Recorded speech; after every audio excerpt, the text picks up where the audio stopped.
coming into this episode of SmackDown Live, there were two things we were intrigued to watch coming into this show.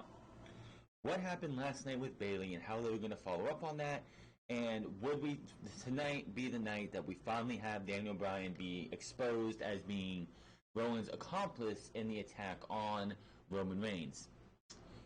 Well, the Daniel Bryan situation, which was the end of the show, went in a way that I don't think any of us predicted, and Bayley had a reception tonight as if she was Becky Lynch 2.0 the Tuesday after SummerSlam 2018, when Becky tried to turn heel on Charlotte Flair and ended up becoming the biggest babyface in all of WWE.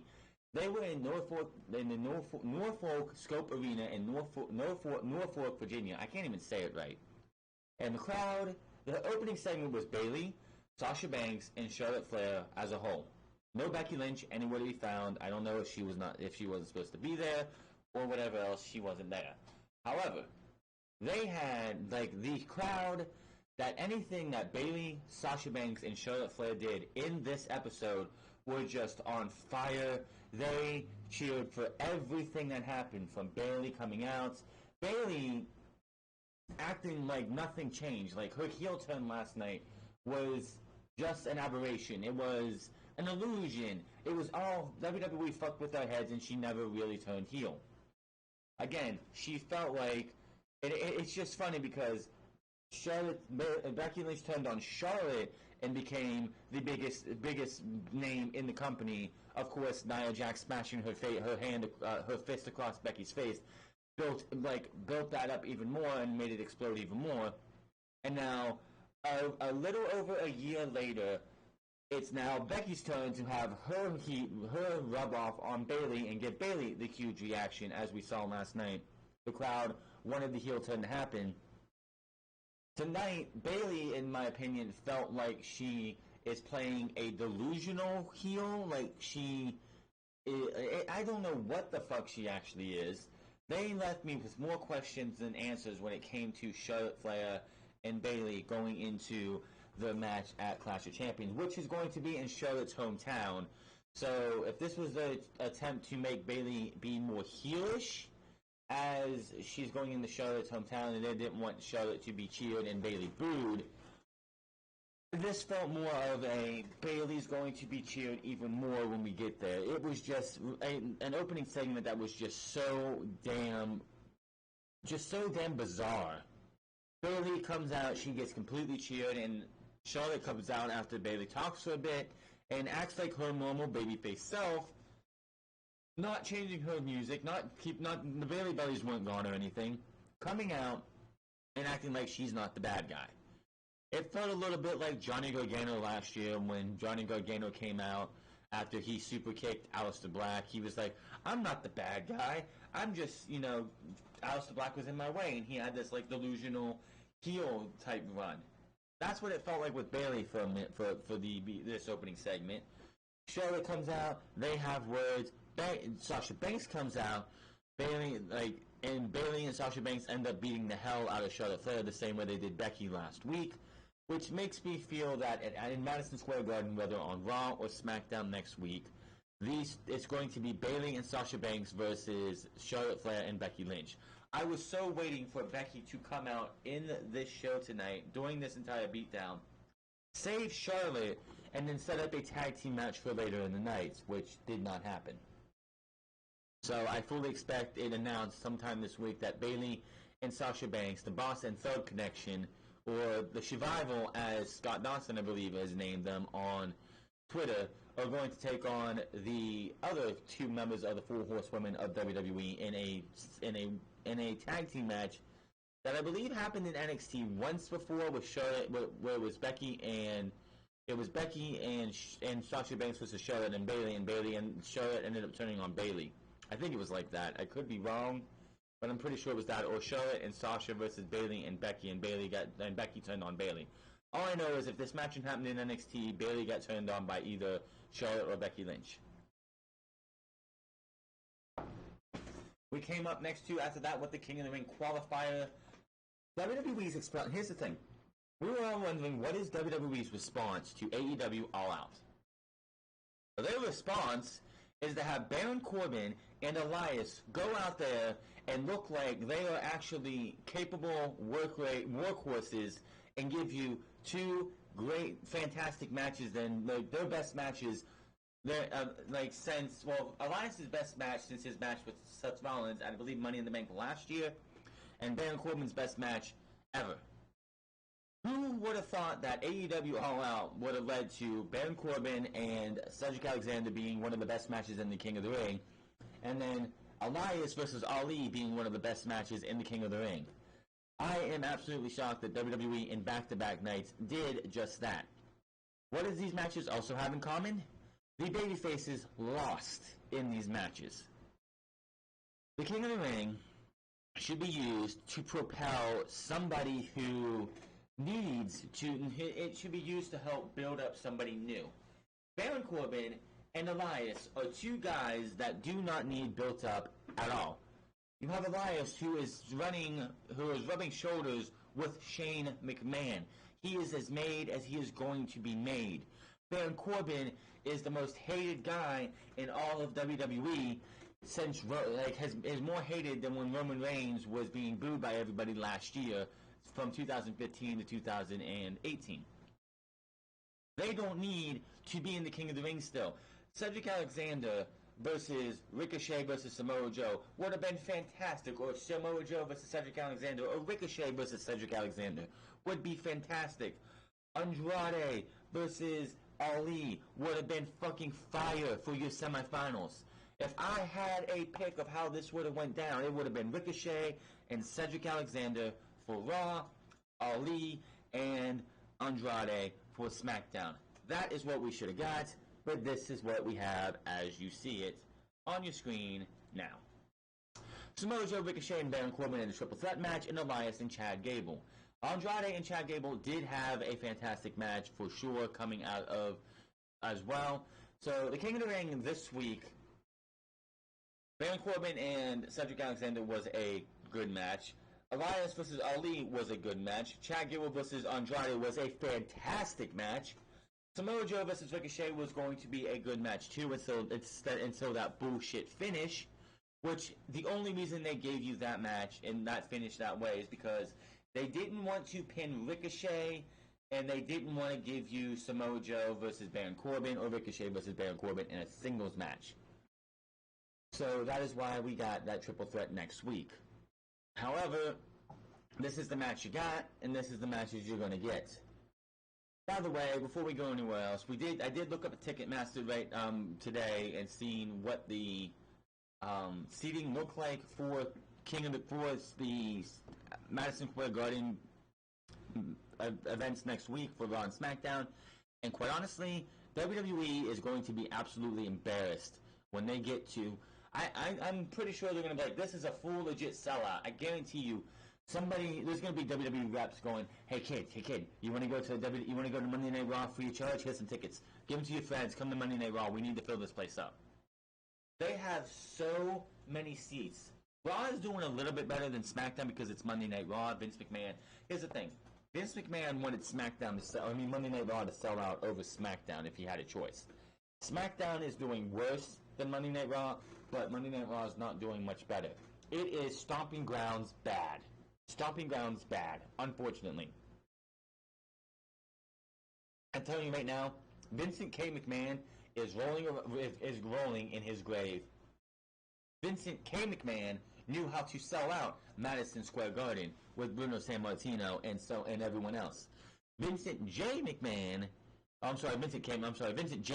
is the one who would be able to sell out. Vince McMahon we know today, can't even sell out his father's stomping grounds.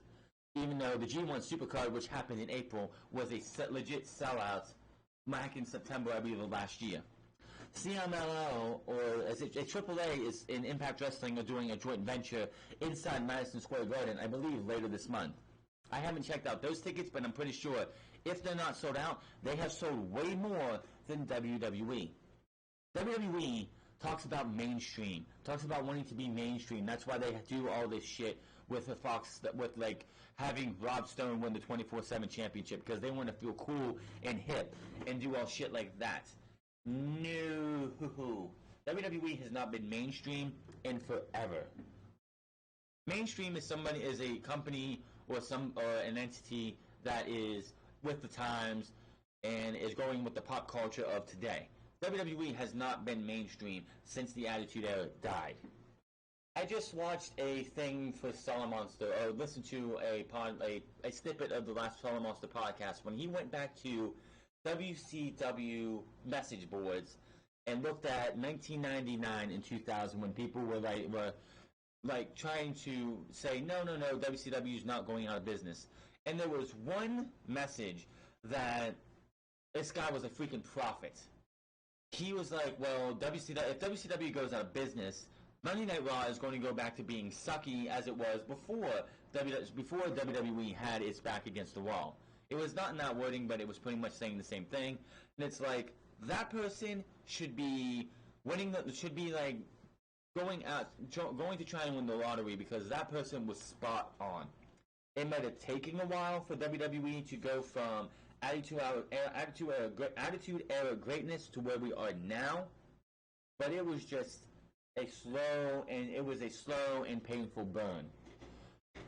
And WWE is not getting any better. WWE is not the cool brand. WWE is not the hot topic. Nobody wants to go to WWE except for WWE loyalists.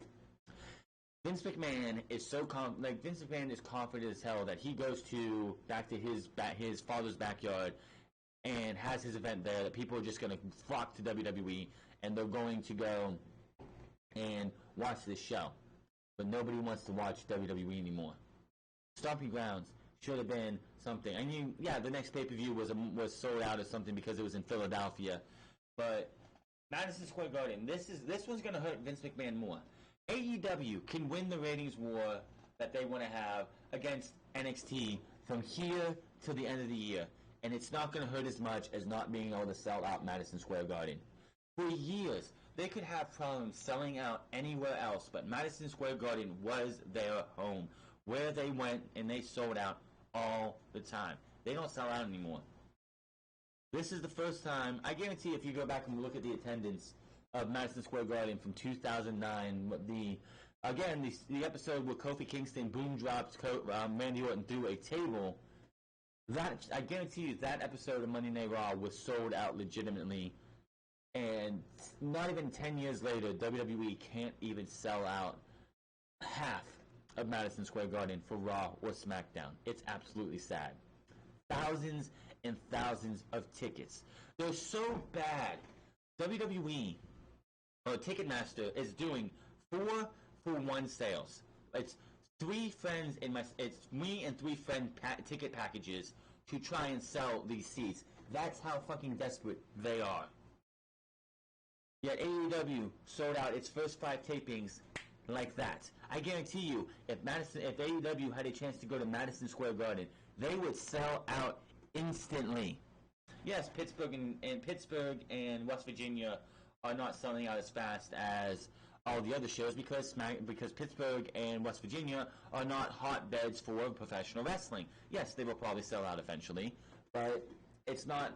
They're not a New York City or a Washington D.C. or wherever else they're going. It's just how it is. AEW is probably going to sell them out eventually, but we'll see what happens. WWE's just they need to get back to the drawing board. A lot of people are talking about, and I know we're going to get back to SmackDown here in a second, a lot of people talking about, when is Vince McMahon going to have NXT move from Full Sail University to on the road and tour and go to small buildings? Do you really think Vince McMahon's going to want to see NXT do that?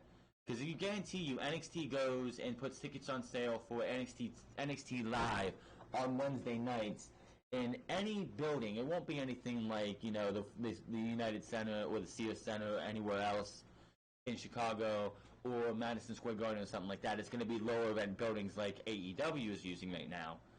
But Vince McMahon is not going to allow. I don't think Vince McMahon's going to allow that. And what does he NXT move, because if they go to a 10,000 seat building and sell it out while Vince McMahon is having trouble getting 10,000 people to come to Raw or SmackDown Live, that's going to hurt his ego even more. Vince McMahon is at a very vulnerable position right now because he has the XFL coming back next year and is trying to, divvy up his time with XFL and WWE, and is eventually going to have to pick one or the other. And his business in WWE is starting to slide out so badly that by this time next year, Vince McMahon may not even be able to have any part of WWE.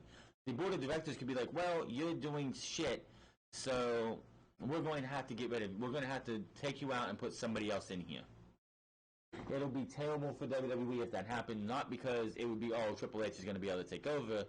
If the board of directors vote Vince McMahon out, they pick who takes over, not Vince McMahon. It's going to be terrible. And I would love to see what the attendance was for tonight. I guarantee you, if you see pictures online, it was a very, very small house. I think last night when Baron Corbin was making his entrance and they do that shot of him before he gets on the stairs, I swear, you look straight down that camera past Baron Corbin's head and you see empty seats. Matches like Chad Gable and Andrade from tonight. We need to see stuff like that. We need to see storylines that people care about. The main event segment of tonight was Roman Reigns and Daniel Bryan confrontation after Daniel Bryan after what we saw last week. The main event segment and the final segment we see before we go off the air since right before SummerSlam has been Roman Reigns' attack. And it's getting old. We don't need to see who attacked Roman or what happened with Roman at the end of each show every single week. It just makes the shows feel repetitive and boring and doesn't feel new. Now, getting back to what happened on this show, Elias and Ali gave you a pretty good match. I know we got on track because I was talking how the WWE's answer to AEW was Elias versus Ali. And Baron Corbin versus Cedric Alexander, where they gave you pretty decent matches or good matches. Elias and Baron Corbin, as we know, are not good workers in the end. They are not the best workers out there, and honestly, they suck most of the time. But tonight, you wouldn't be able to tell that by the matches that you saw this week. Ali and Cedric Alexander made Elias and Baron Corbin actually look fucking great. But unfortunately, without the help of Shane McMahon, by the way, Elias beat Ali in this match. We'll get to all that stuff in a bit. Then we go backstage and we have Samoa Joe. He talks to Caleb Braxton and they have a talk about next week. In my opinion, they kind of wasted Samoa Joe on this show. He has what we have here, and then we had him later talk to Chad Gable. So again, the short jokes.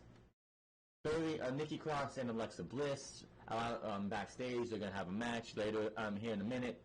Aleister Black is in his spot, and he finally says, "You know what? I'm gonna go take my tie off, my shirt off. I'm gonna go get ready. I'm gonna come to the ring, and I'm gonna have a match later in the show." We'll talk about that in a minute and what I didn't like of how they did that. Then we had Alexa Bliss and Nikki Cross versus Mandy Rose and Sonya Deville. It took, Mandy Rose and Sonya Deville have been teaming since last year, if I'm correct. But since they came up from NXT when they were part of Absolution. They finally got their own name with Fire and Desire. It took them literally almost the entire year to finally give them a Fire and Desire Tron or graphic. It took them 3 weeks even more later for the WWE to have the announcers, not the ring announcer, introduce them as Fire and Desire. Better late than never. But of course, this match was set up to give us Fire and Desire versus Twisted Bliss. I'm calling them Twisted Bliss because that is an awesome name. Twisted Bliss versus Fire and Desire at Clash of Champions. The only championship we still don't know, we still don't know, is Cedric Alexander probably versus AJ Styles for the United States Championship. We'll get into that when it gets announced. Why I disagree with that, even though I know those two can give you a fantastic match. Also on this show, we had Randy Orton backstage. They come out with come out and have his promo. Him and Kofi Kingston in the Revival. That was some good television. We also had, of course, Andrade versus Chad Gable. Fantastic match. Those two I could see wrestle again and again and again. Maybe for the Intercontinental title once Nakamura stops holding the title. We had Aleister Black versus his mystery opponent, which, here's my problem with what they did here. Aleister Black comes out. We go to commercial. We don't know who he's wrestling. I'm like, okay, we're going to come back, and the music will hit, and then we'll know who he's wrestling. No, what does WWE do? They do it during the commercial break, killing all the intrigue of who he is wrestling. The match lasted about 2.5 minutes, and that's just sad for who they picked for his opponents. The final, and this is what really pisses me off, we had 2 King of the Ring title matches tonight, the quarterfinals. Andrade versus Chad Gable should have been the last match of the night. Should have been, if you want to do this Roman Reigns thing, fine. The last match of the night should have been Chad Gable versus Andrade. In what was a fantastic match. What did they give you? Shinsuke Nakamura versus local jobber. My head hurts so much. Oh, I'm sorry, I forgot. After that match, we have R-Truth getting back to 24/7 championship after Drake Maverick lost it, got it back, and so on and so forth. But the last actual match that was legitimate was Nakamura versus a local jobber, with Sami Zayn reviving the gimmick that we had with Lio Rush when he was Bobby Lashley's manager before they took the microphone away from him. And then we ended with Daniel Bryan and Eric Rowan and Roman Reigns, and Daniel Bryan looks to be a babyface once again. Last year, the week before Survivor Series, we had Daniel Bryan turn heel for the first time since he lost the WWE, since he was World Heavyweight Champion and lost the title to Sheamus and all that stuff, and around that same time. He turned heel, of course, kicked AJ Styles in the balls, had one of the best WWE Championships reigns in a long time, gave us the awesome moment between him and Kofi Kingston at WrestleMania. The build was kind of convoluted and overbooked, but still. Daniel Bryan, as the heel that he is, or was, gave Kofi Kingston that moment at WrestleMania, and that was the highlight, the only highlight of Kofi's entire title reign was the match with Daniel Bryan. And that is sad to say. However, he comes out, he wants an apology from Roman Reigns, he talks, and then Roman Reigns comes out, Eric Rowan comes out, beats him down, Bryan tries to stop him, and Rowan just beats him up, or pushes him away. He beats up Rowan beats up Roman Reigns, and leads to what sounded like, when Daniel Bryan confronts Rowan before he gets put through the announce table, it sounded like Daniel Bryan lost the heel inflection in his voice, and he's back to being Daniel Bryan, the babyface, and he eats an iron claw. So Daniel Bryan heel turn did not last a year, which is fine, I guess. And the biggest, if this is Daniel Bryan turning babyface again, and he's no longer the yelling, vile eco warrior Daniel Bryan, I don't know what I'd have to say about that. But let's start at the top. We started with Bayley. She comes to the ring as if nothing last night happened. She's smiling as she is on my overlay that I have here, or on this thing right here. She is smiling. She has the Bayley buddy. She's dancing. She's like, nothing fucking happened last night. And I'm like, you have got to be kidding me. However, Bayley was more over tonight than she has been since she left NXT. I did listen to Bryan Alvarez, and I don't know who was. I don't think it was Mike Sepulveda today, but they posted the clip of it on YouTube. I watched it towards the end of Smackdown because it popped up on YouTube. And the last thing they said is that for Bayley to truly turn heel, they would have to have her, pretty much to have Bayley truly turn heel and be a vile, evil Bayley. She needs to turn on Izzy. Plain and simple. If you want Bayley to be the heel that we all want her to be and be a legit heel, she would have to turn and just be vile, be evil, and be completely sadistic and like cruel to Izzy. Izzy has been Bayley's #1 fan for years. You still, if you watched Full Sail Live, and I guarantee you she's going to be there on the first episode of NXT Live. Watch for her. She's got the long black hair.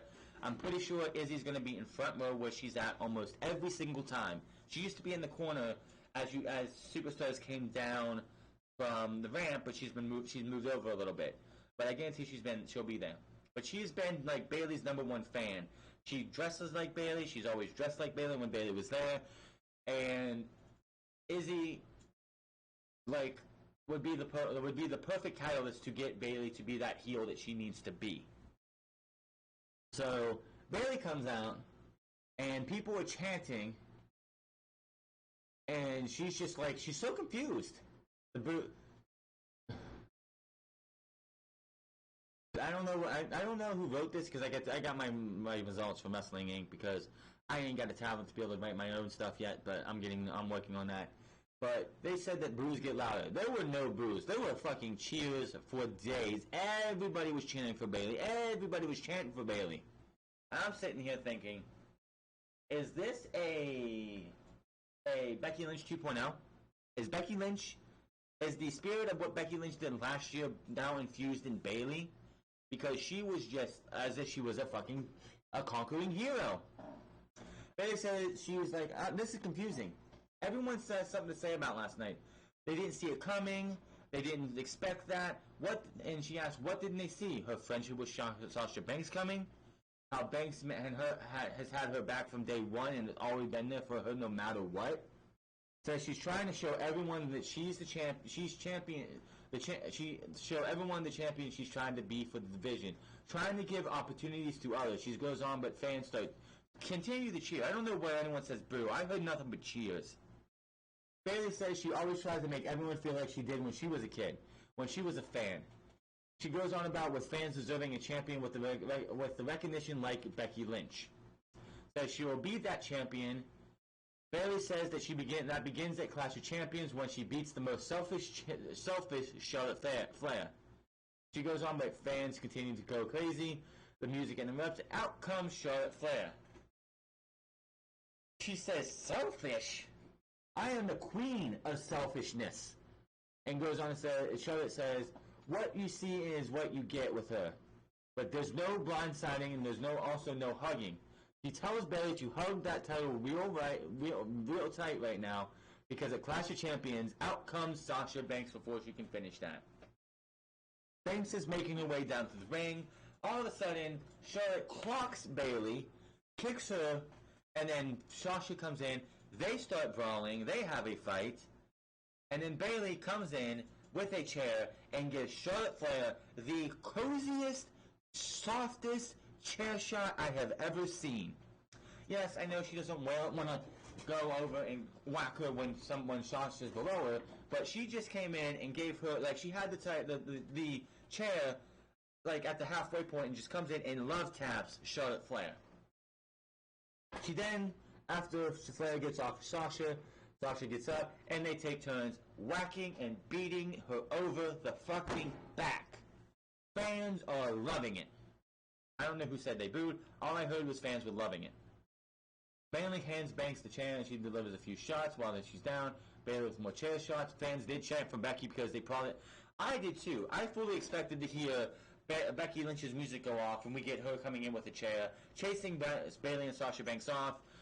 And then we get a mixed tag team match because, not a mixed tag team match, but a tag team match with Bayley and Sasha Banks versus Charlotte Flair and Becky Lynch. Sasha was dressed to compete, unlike last night when she came out with that black and gold attire on. She came dressed to compete. She did not wrestle, but she was dressed to compete, and so was Bayley. They were matching too, by the way, so that's always a nice continuity right there. They stand tall, they leave, and that was that. I am absolutely 110% confused. I don't know about you, but I think a lot more people became confused after this was over with.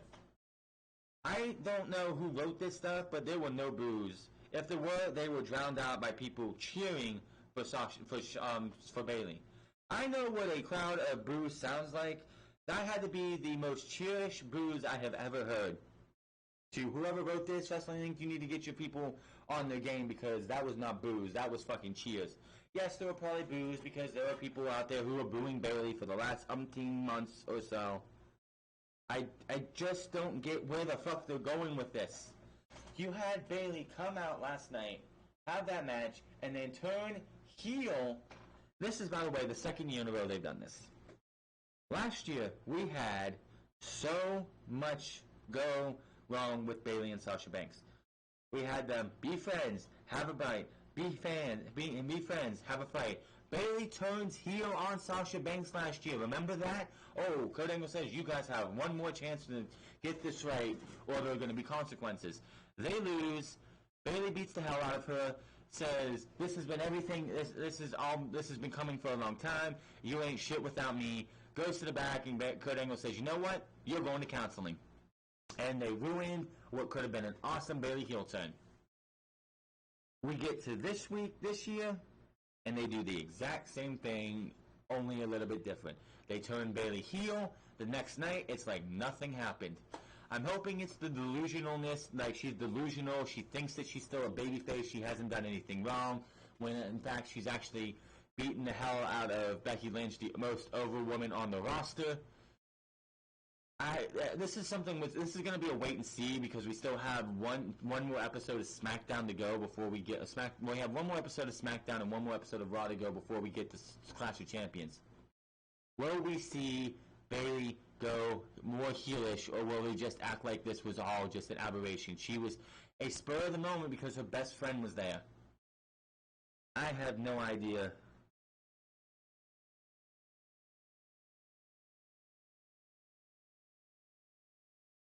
I don't know what the hell happened. So, like I said, this is going to be a wait and see. I'll let you know next week if they continue this on, or they're going to act like, is Bayley going to be heel, or is she going to be the babyface that WWE just wanted? I don't know. Bayley needs a character change, and quite honestly, they had that last night. And then she comes out tonight as if nothing changed. I'm like, oh my god.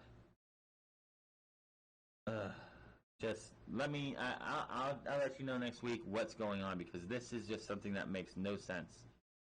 I've never had an opening segment on SmackDown or Raw or anything that I felt more confused and more like just more confused and more what the hell are they doing at all. Ali versus Elias. The Ali versus Elias for the King of the Ring quarterfinal. The winner of this would go on to face Chad Gable or Andrade. As you saw already with the graphic earlier, Elias won this match. Ali made Elias look like a fucking workhorse. Elias just like it just feels like a lot of times WWE superstars don't go out there and give their best effort. I know it's because a lot of them aren't getting booked right. They just know they're going out there to catch they're going through the motions.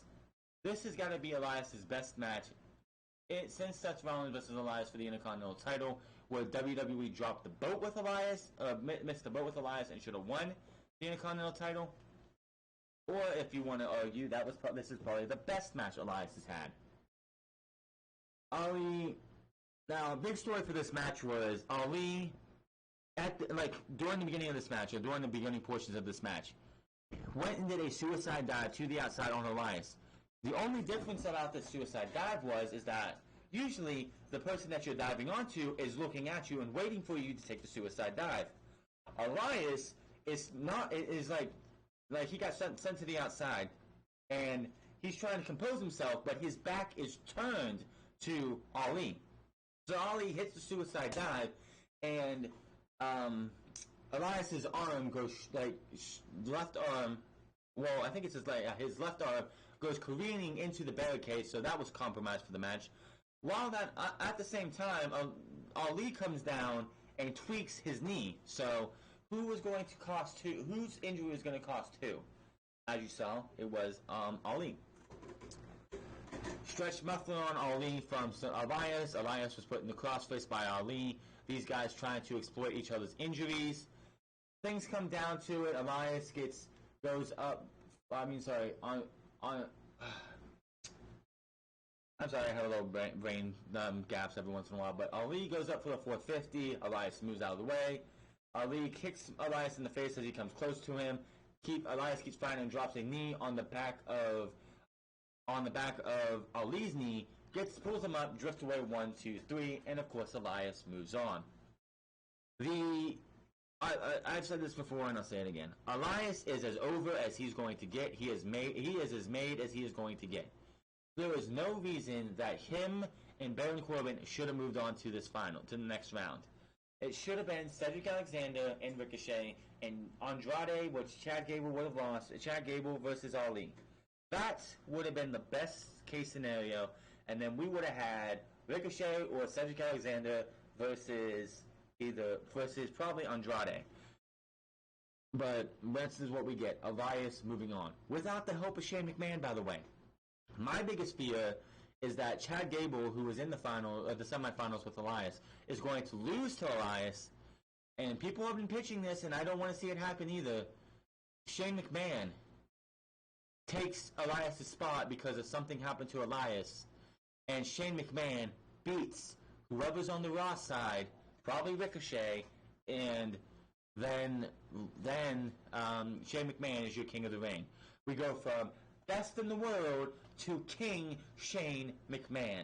And we'll hear about Shane McMahon again and again and again, and it will not stop. I'm over Shane McMahon on SmackDown. Guess what? Shane was not there for the last 2 weeks. I wonder why SmackDown hasn't been as bad as it has been before. Shane hasn't been anywhere to be seen. So that's a positive out of this show. Elias stand tall. We go to the replays, and Tom shows his update King of the Ring brackets. Elias advances. He'll take on Chad Gable or Andrade, then show him sitting in the King of the Ring throne. Elias and Baron Corbin are the only two, if I'm correct, who have been sitting in the King of the Ring throne. That doesn't foreshadow that one of those guys are going to win the King of the Ring and be in the finals for this match. I don't know what else to tell you. Backstage, Colonel Baxter with Samoa Joe. She asked him about next week's King of the Ring triple threat. And he says that last night was just a minor inconvenience and the throne is still his. Joe says that SmackDown superstar he faces in the finals should know that he will put them to sleep. And then he will be crowned king. I don't see Samoa Joe making it past the semifinals, which is now a triple threat, and I don't know who thought that was a good idea. Back from break, after we see Nikki Cross and Alexa Bliss walking towards the gorilla position as we are heading to a match for them, we see Aleister Black sitting in his usual spot. He says if the mountain isn't coming to him, then he's coming to the mountain. He is heading down to the ring to see if there's anyone man enough to pick a fight with him. And he just walks off, and we will see him later in the show. Alexa Bliss, Nikki Cross of Twisted Bliss versus Mandy Rose and Sonya Deville, Fire Desire. Non-title match. This was an inevitable win for Fire and Desire. I'm not surprised Fire and Desire won because WWE can't figure out how to get us a number one contender. Because, oh, that's right, all your tag teams for the women's division are on SmackDown Live. You broke up the Boston Hug Connection, but now apparently they're back, but they're on different brands. So, how are you going to do this? Oh, well, Fire and Desire are SmackDown. The Idiotics are SmackDown. We have no other tag teams because we broke up the Sky Pirates and turned Io Shirai heel, which is not a problem to me, I'm just saying. The team of Kairi Sane and Asuka don't even factor into anything. By the way, they're SmackDown too. So, how are we going to do this? Well, okay, we'll have Fire and Desire get a tag team title opportunity by beating the tag team champions. I mean, hell, Braun Strowman just looked at the Universal Championship and then challenged Seth Rollins. Why didn't you just have Fire and Desire challenge Nikki Cross and Alexa Bliss, talk shit about Nikki Cross to the point to where Nikki Cross accepts for Twisted Bliss, and then boom, you have a title match. I am so tired of seeing champions lose on television. Let's see, going into this show, Bobby Roode and Dolph Ziggler are the only ones to actually earn a title opportunity. The only ones. The Universal Championship was challenged for. The Intercontinental title was challenged for. The SmackDown and Raw Women's Championships were challenged for. Okay, I'm sorry. Rudolph and Humberto Carrillo are the only ones to actually earn a title shot. Everyone else is either challenged or beat the champion to get a title shot. Come on. Fire Desire wins this one after they take out Nikki Cross on the outside in the ring post. Bliss goes for Twisted Bliss after the distraction, but DeVille gets her knee up. Bliss lands hard. Rose tags in back, and they hit a high-low on Alexa Bliss for the 1-2-3. Alexa Bliss. It was a sliding high-low where I believe Rose did a boot to Alexa Bliss while Sonya Deville slid down and chopped her legs down. So that's the finisher, I guess. I don't know what they're going to call it, but for now, it is a high-low. Bryan Desire stand tall as the champions regroup on the outside, and we go to commercial break, and they preview some more Clash of Champions stuff. Back from break, and we have Samoa Joe who stops Chad Gable. Joe mocks Gable and taunts him for thinking he has a chance at King of the Ring. He says, "You're gonna look like a badass toddler sitting in your high chair in the." It's like, is WWE foreshadowing Chad Gable winning King of the Ring? I wouldn't be mad. I wouldn't be mad at all if that happened, especially if he gives me a fantastic match against Elias, and hopefully a fantastic match against Samoa Joe or Ricochet. But until Baron Corbin loses, until Baron Corbin is losing a match, I still see WWE putting Baron Corbin as your King of the Ring. For the simple fact is, Vince McMahon loves himself some Baron Corbin and wants to stick it to the fans who hate Baron Corbin. Fans chant Orton's name as he comes to the ring. Orton says, we will have a new WWE champion in 2 weeks. Fans boo, of course. He will prove that Kofi is a fraud and has never been on his level. He will never be on my level, and he never has been. He set a trap last week with fans interrupted by chanting for Kofi. Orton says the best part about last week was the sweet sound of Kofi's skull bouncing off the floor. He's decimated the New Day for weeks and is taking out this power of positivity stuff. Shows us highlights of what happened against the New Day, including the assist from the Revival. He doesn't want to wait till Clash of Champions, and he calls out Kofi Kingston. He says, no traps, no BS, none of that stuff. Let's do this right here, right now. New Day's music hits, and out comes Orton waits, but Kofi doesn't come out until we see the Revival beating him on stage. They brawl ringside area as Kofi starts to get the upper hand on Scott Dawson and Dash Wilder. Orton comes to the floor and makes the save. Orton brings Kofi into the ring, and the Revival follow. He takes the mic and repeatedly calls Kofi as he does his signature stomp on the limbs. The Revival hold Kofi while Orton talks trash and issues another threat of Clash of Champions. He says the 3 most devastated letters in all of sports entertainment, RK, Dick Kick City, as Kofi Kingston kicks him in the dick. He fights them off, but they get back, and the Revival do the Super RKO, which is a 3D for pretty much. The Revival stand tall over Kofi as the officials check on him. Orton, Dash, and Dawson hit the same corner and pose as Orton's music hits. He did call Kofi stupid a couple more times before they went and did that. So, Randy Orton, Kofi Kingston, Clash of Champions next week. We're getting a Hell in a Cell out of this, aren't we? We're going to Hell in a Cell for this. It just makes so much sense to have a screwy finish with the New Day and Xavier and the Revival getting involved in this match, leading to a Hell in a Cell with those 4 guys not able to get involved. We get the Corner Cures plug, and then we get to Andrade versus Chad Gable. Vega takes the mic before the match starts and brings up Gable being short. She says, from one vertically challenged athlete to another. She could see him actually being the next King of the Ring if Andrade wasn't in the tournament. But Andrade is in the tournament, and he will beat you. And calls him a little guy to end her speech. This was fantastic. Gable was the manhandling Andrade from the start. You had these guys just going back and forth. The 3 amigos from Andrade. Chad Gable eventually reverses the 3rd one into German suplexes as he tries to go for 3 German suplexes. These guys just work so well together. Andrade can make anybody look good. This was absolutely fantastic. Honestly, the writing was on the wall for Andrade in this match when Ali got beat by Elias. There was no way you're going to have Elias versus Andrade because that's a heel versus a heel. And you're not going to have Elias play babyface or Andrade play babyface. It just wasn't going to work. Vega tries to get the distraction after he does a the deadlift German suplex pin combination, but Vega gets on the apron, and Charles Robinson, who is the referee for the match, goes over and gets distracted. Gable turns his attention to Vega and turns back into the back elbow that looks so fucking brutal and painful. They tangle again, and Gable is able to roll up Andrade for the 1, 2, 3. Gable moves on to take on Elias next week in what was one of the best matches in the King of the Ring. The best matches so far for the King of the Ring have been Buddy Murphy versus Ali, which I wish they got a little bit more time. Drew McIntyre versus Ricochet, and Chad Gable versus Andrade. These have been three of them. And I guess you can say Samoa Joe versus Cesaro, because that was not the most,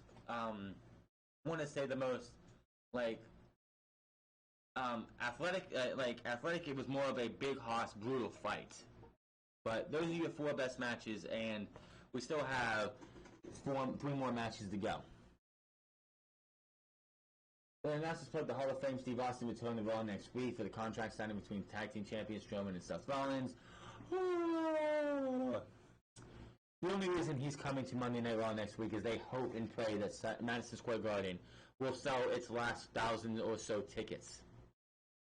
Aleister Black rises up from his stage. He makes his way to the ramp, and we go to commercial. We come back because we don't know who he's going to face, and instead of letting us know, giving us that surprise when we get back from commercial break, we get Aleister Black versus Shelton Benjamin. Honestly, this one looked like it was starting to ramp up to be a damn good match, and then Black Mass 1, 2, 3, Aleister Black wins. It just seems that these guys, if they were given 20 minutes, could give you an absolute classic. Could give you an absolute great match. These guys were starting to flow. Like, these guys, like Benjamin was trying to attack Aleister. Aleister was trying to attack Benjamin. They were countering each other, but unfortunately, that Black Mass hit Shelton Benjamin where it hurts the most, in the face, and that was that. So hopefully we can get another match between these two, only a lot longer. Not much else I can say about that. Then we had the most... I don't even want to see this pairing again. This was annoying. Shinsuke Nakamura and Sami Zayn come out to face off against Andrew Morton. Sami Zayn addresses the enhancement talent waiting to ring to get his name. Sami says the guy might as well be The Miz tonight because this is what will happen to The Miz at Clash of Champions. Sami calls for the referee to do his damn job and ring the bell. Sami's doing his own commentary on the mic, again doing his best Leo Rush impression. Just like, oh my god, this is great! Do it Nakamura! Need everything! Oh, Kinshasa! Like, oh my god. I didn't enjoy it when Leo Rush did it for Lashley. I'm not going to enjoy it for this.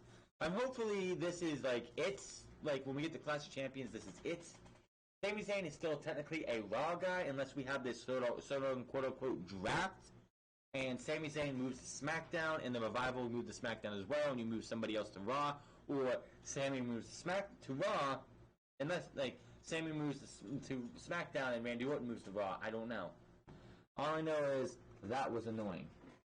B-Team Singh Brothers, Grand Metalik, and Drake Maverick hit the ring as Nakamura and Sami Zayn are leaving. Maverick gets the title back. They go up to the stage. He's celebrating. R-Truth is in the what is that cape? He's and a lampshade on top of his head. Throws the cape down. Throws the lampshade off. Way to bury that cape, which nobody usually wears anymore when you have the King of the Ring winner anyway. And he gets himself the top 24/7 championship back. Here's a fact for you: of active wrestlers, the only 3 men, and I guess you can count Maria Kanellis too because she held it for at least a week. R-Truth, Elias, and Drake Maverick are the only three guys, the only three people outside of Maria Kanellis who have held the championship for more than a day. And then we get to Daniel Bryan. He takes the mic and fans chant his name. He says, it finally looks like we have a group of people who believe him. But some fans cheer, some fans do boo. Bryan goes on about how people think he's guilty by association with Eric Rowan. That's usually how that works. Bryan has said the entire time that he has nothing to do with what happened to Roman Reigns. People might not like him or what he does or say, but no one can say he is a liar. He hates liars. Demands an apology from Reigns. No, not just for accusing him or doing something he didn't do, not just for hitting the spear last week, but he wants an apology because Reigns is calling him a liar. Reigns comes out to a pop. He looks out over the crowd and the stage, but Eric Rowan attacks him from behind. Rowan beats down Reigns at ringside and sends him into the steel steps. Rowan slams Reigns face first into the apron, and Bryan looks on. Bryan comes out to stop Rowan, but Rowan shoves him into the barrier, and Bryan goes down. Rowan picks up Reigns again and launches him headfirst into the ring post. And I'm going to stop right there for a second. Walter, I'm just going to tell you right now, you take this little video clip of the powerbomb into the ring steps that Rowan did to Roman Reigns, and learn to do that correctly, because what you did to Tyler Bate was damn near scary and unnecessary. If anybody didn't see what happened to TakeOver Cardiff in that match, that's the same. That spot that we saw with Rowan and Roman Reigns happened tonight. Walter and Tyler Bate tried to do the same exact thing, but when Walter threw Tyler Bate, he lightly tossed him, and he was not close enough to the pole. So when Tyler Bate went backwards, he fell straight to the mat, and only his head hit the ring post. So it looked scary as fuck. Walter, again, if you want to do that spot correctly, watch what Rowan did to Roman Reigns, because that was a lot more safe and a lot better than what you did to Tyler Bates. Sends him into the ring. Bryan comes out. Let's see. Rowan beats Reigns down on ringside, steel steps. Bryan comes out to stop Rowan. Oh, hold on. Rowan picks Reigns up again and launches him headfirst into the ring. Reigns lands hard, and Rowan brings him into the ring. Fans rallied for Reigns to stand. Rowan stands over him. Rowan grabs Reigns in the Iron Claw and drives him into the mat. Fans boo as Rowan stands over Reigns in the middle of the ring. Rowan takes the mic and yells out Reigns' name twice. Says, the joke is on the big dog if he thinks Bryan had anything to do with this. They get a what chant for that.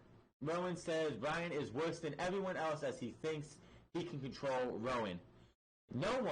He is no one's puppet. Bryan slapped him last week, not once, not twice, but over and over and over. So why doesn't Bryan step into the ring right now and show him how big of a man he is? Slap him around again. Rowan turns back to Reigns and says he's proud of what he's done to Reigns, including the mystery attacks backstage and the car crash. Rowan says he is most proud of the pain that Reigns will feel at Clash of Champions. Drops the mic, tosses Reigns back out of the ring, falls and grabs half his steel steps and rams it into Reigns' face, and he goes back down. Bryan comes over and yells at Rowan, but, when you listen to Bryan, when he's yelling at Rowan, he sounds totally different than what he sounded like when he was wanting the apology, when he was talking in the ring earlier in this segment. He slaps Rowan in the face. Rowan grabs Bryan with the Iron Claw and drives him to the announce table. Screams out, never again, never again, never again. No one touches him from now on. No one touches me from now on. Officials come over and trying to get Rowan back. We go to replays. Rowan standing over Reigns and Bryan. Rowan looks down at Reigns and yells about this being just a taste of what's to come, and Smackdown goes off the air. There's one loophole that WWE still hasn't brought up. Who was driving the fucking forklift? Who was the guy on the other side? You had a chance. You had a chance to bring Harper back. I know Vince McMahon doesn't like Harper, but you had a chance to bring the guy back. Bring the Bludgeon Brothers back, and we could have had Daniel Bryan and Roman Reigns versus the Bludgeon Brothers. If you didn't want to call them that, fine. You can just call them Harper and Rowan. But you had a chance to bring Harper back and be like, yes, I did this, but I didn't do it alone. And Harper walks out. Or Harper walks out, and it goes to black. And boom, there you go. And then the match we have is brought into a tag team match, which I think would be beneficial overall. If there is not something that comes out of this on the go-home show that is either Daniel Bryan is not actually a babyface and he actually was involved, or Harper got involved, or something else, this is the biggest letdown they've had in a while. Daniel Bryan looks to be babyface again, and I just don't know. This was the beginning and the end of the show was the most confusing parts of the entire. Has been the most confusing SmackDown I have ever seen. Bayley was a heel last night. She turns heel tonight. She was like nothing ever happened. She's just the same old Bayley. Fans enjoyed Bayley as she was. She had a bigger reaction than she has ever had. Rowan, I guess, was the guy who attacked Roman Reigns, and Daniel Bryan had nothing to do with it. Again, apparently, Daniel Bryan's a babyface. What is right in this goddamn world? I don't have a fucking clue. But damn, are you kidding me? But that is your SmackDown Live review for the night. I know I rambled on earlier on about attendance and everything, but I just needed to get that out there. Hit that subscribe button, comment down below, like or dislike this video, find me on Twitter and twitch.tv/TheFranzClub, and I will see you guys tomorrow for NXT as we have 2 weeks left of the 1 hour format. And tomorrow, Jordan Miles takes on Adam Cole, in which I fully expect Adam Cole to retain and make the entire breakout tournament win absolutely useless. But until then, my name is The Franz, and I'll see you guys later.